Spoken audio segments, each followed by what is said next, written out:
Capítulo 40. Amanheceu. Noite passada. Vikir dormiu no pavilhão do outro lado da rua do escritório do magistrado da cidade depois do turno da noite. Sabendo disso, Chihuahua esteve lá de manhã cedo. Ei, vice-magistrado sonolento. O sol já nasceu, é hora de você ir trabalhar. Depois de bater na porta, Chihuahua não conseguiu terminar sua saudação matinal antes de soltar um grito grotesco. Havia sangue por toda parte. Sangue, encharcando a colcha branca e manchando os ladrilhos de mármore do chão em um padrão de grade. As paredes, o teto, a cama, tudo encharcado de sangue.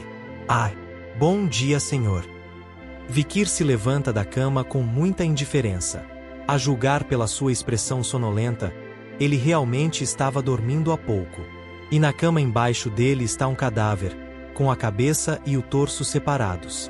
Uma adaga está na mão de um homem de capa preta, claramente um assassino. Vikir olhou para o corpo do assassino no chão. Não me lembro dele, ele deve ter tentado me matar enquanto eu dormia. Isso é verdade? Claro que não. É uma piada alegre. Vikir tentou fazer sua própria piada, pensando, um garoto de 15 anos não seria tão brincalhão. Mas Chihuahua não pareceu perceber que era uma piada. Então, Excelência, que tipo de infância você teve em casa? Não foi muito divertido? Não foi uma questão de diversão. Chihuahua parecia, em muitos aspectos, sem palavras. Vikir balançou a cabeça, incrédulo. Tenho recebido muitas dessas moscas ultimamente. 2 flechas envenenadas, 4 copos envenenados, 6 ataques de soterramento de rua, esfaqueamentos, pulverização de ácido sulfúrico, atiradores, incêndio criminoso, abauroamento de carruagem, etc. Tudo nos últimos 3 dias. Este foi o primeiro assassino a entrar em seu quarto, mas nem mesmo ele era páreo para Vikir. Cada guerreiro que viveu a era da destruição dominou a arte de sentir a matança ao seu redor durante o sono, e Vikir não era diferente. Acho que deveria olhar pelo lado positivo. Isso significa que estou sendo notado. Certo? Você tem muita coragem, cara. Você é desrespeitoso com seus superiores, senhor. Eu respondi com indiferença e me virei para vestir meu roupão. Chihuahua mostrou a língua enquanto Vikir a seguia indiferentemente para fora do quarto. Olhando para você, é difícil acreditar que você realmente tem 15 anos. Onde está o sangue nisso? Mesmo que seja sangue Baskerville, quero dizer, o resto dos Baskervilles não eram assim em primeiro lugar, e o magistrado anterior era. Chihuahua continuou a balbuciar, mas Vikir já estava desligando suas palavras. Em vez disso, sua mente estava voltada para o resultado de seu último assalto ilegal a uma casa de leilões. Espada mágica Beelzebub. -1 slot. Queimadura, Cerberus, a mais. -2 slots. Choque, Búfalo Infernal, A. Slot -3. Sangramento, Cão Infernal, B+. Esta estranha lâmina, que drena e absorve as habilidades daqueles que mata, foi selada com o poder de Murcielago, o Búfalo Infernal, uma fera que você conheceu na casa de leilões há algum tempo.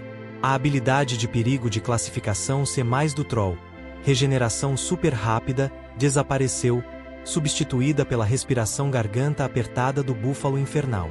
Enquanto regeneração super rápida é uma habilidade de curar rapidamente um corpo ferido, respiração resistente é muito mais versátil, pois torna o corpo tão resistente e duro que não pode ser ferido em primeiro lugar.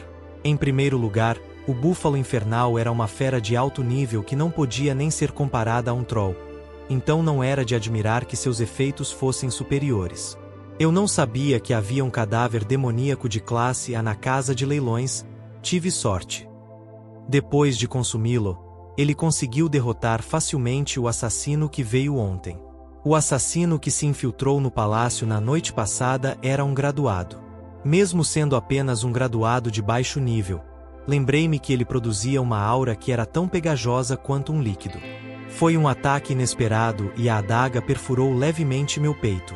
Mas graças a uma combinação sinérgica da proteção do rio Estige e da robustez do Búfalo Infernal, o corpo de Vikir ficou apenas com uma leve cicatriz. O próprio assassino não saberia. Porque o corpo é tão duro. Mal sabia ele que essas seriam suas últimas palavras. Vou descobrir quem está por trás desses assassinos e tirá-los do mercado. Isso faz sentido. Na verdade, embora não tivesse contado a Chihuahua, Vikir estava pensando em renunciar ao cargo de vice-magistrado depois que esse trabalho estivesse concluído. Exatamente como Cindy Wendy lhe dissera há pouco tempo. Só então, algo aconteceu para ajudar nos planos de Vikir. A ligação veio da própria Baskerville. Uma enorme carruagem preta estava parada em frente à prefeitura. Uma carruagem luxuosa estampada com o logotipo cheio de dentes dos Baskervilles. Visitando a prefeitura no início da manhã estava um homem que Vicky conhecia bem. Diácono John Barrymore, que veio ver Vikir pessoalmente. Mestre, muito tempo sem te ver. Entendo, diácono. Você parece melhor. O diácono Barrymore sorriu com a resposta de Vikir. Olhe para isso. Eu não te disse quando você saiu da casa principal que você se sairia bem? Os rumores do mundo exterior chegaram à casa principal. Eles eram todos sobre o novo vice-magistrado da cidade dos desfavorecidos. Sorte em muitos aspectos. O momento estava certo. Mas o próprio espalhador de boatos permanece estranhamente modesto. O diácono Barrymore então revelou o motivo de sua visita. Meu senhor está procurando por você. Presumivelmente, ele quer um relatório preciso sobre este incidente. Se fosse um relatório, eu já o teria apresentado por escrito. Haha, isso é o mesmo que ter seu filho vindo e contando pessoalmente. Depois de falar, Barrymore coçou o bigode e estreitou os olhos. Você está tão animado. Eu nunca vi você sorrir assim antes. Hugo Les Baskervilles. Ele ainda estava sentado à mesa de seu patriarca, com o rosto inexpressivo. Mas Vikir podia sentir uma aura alienígena emanando dele. Era. Muito bem, filho. Estava estranhamente quente. Hugo colocou o jornal da manhã sobre a mesa. A pessoa favorita dos cidadãos da cidade dos desfavorecidos é Vikir, número 1. Vikir, a pessoa mais confiável pelos comerciantes da cidade dos desfavorecidos.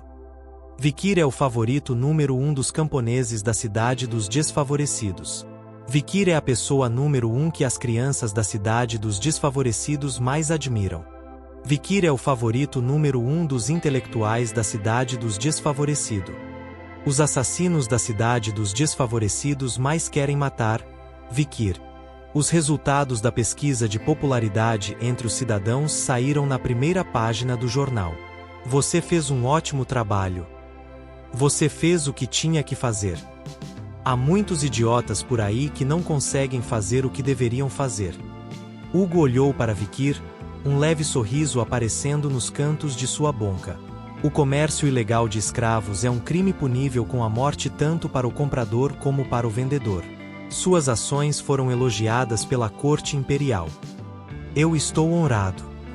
Esta é sua chance de dissipar o mito de que os Baskervilles só são bons com a espada e ruins com a cabeça. Você fez um ótimo trabalho. A lei especial de Vikir, seu desempenho em proclamá-la e sua vigorosa aplicação da lei estabeleceram um precedente para todas as cidades sob o controle dos Baskervilles, e até mesmo para a família imperial. A nomeação pouco ortodoxa de Hugo foi recompensada pelo desempenho pouco ortodoxo de Vikir. Um dos costumes dos Baskervilles é ter certeza de recompensa e punição. Se você se sair bem, será recompensado. Se não o fizer, você será punido. Vikir fez um excelente trabalho e deveria ser recompensado de acordo. E hoje, Hugo convocou Vikir à casa principal para discutir a recompensa. Admissão à academia. O Coliseu, a Academia Imperial, o lugar onde todas as elites do mundo sonhavam em entrar. Ouvindo isso, Vikir perguntou: não é costume entrar na academia aos 20 anos? Se você for bom o suficiente, não há limite de idade. Você pode ser um adotante precoce ou um adotante tardio, desde que preencha as seguintes condições: não ter mais de 25 anos quando ingressar e não mais que 30 anos quando se formar. Eu corresponderei às suas expectativas. Vikir interrompeu com um breve depoimento. Hugo, que normalmente teria encerrado a conversa neste momento, demonstrou uma rara vontade de continuar.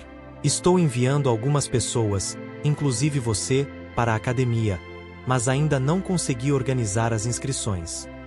Você tem algum irmão próximo que gostaria de ir com você? A pergunta foi completamente inesperada. Não parecia algo que um pai perguntaria ao filho? Você é um pai. Mas então Vikir se lembrou de algo que ele próprio havia esquecido. Afinal, ele é filho de Hugo. Ele não era tratado como filho há tanto tempo que havia esquecido.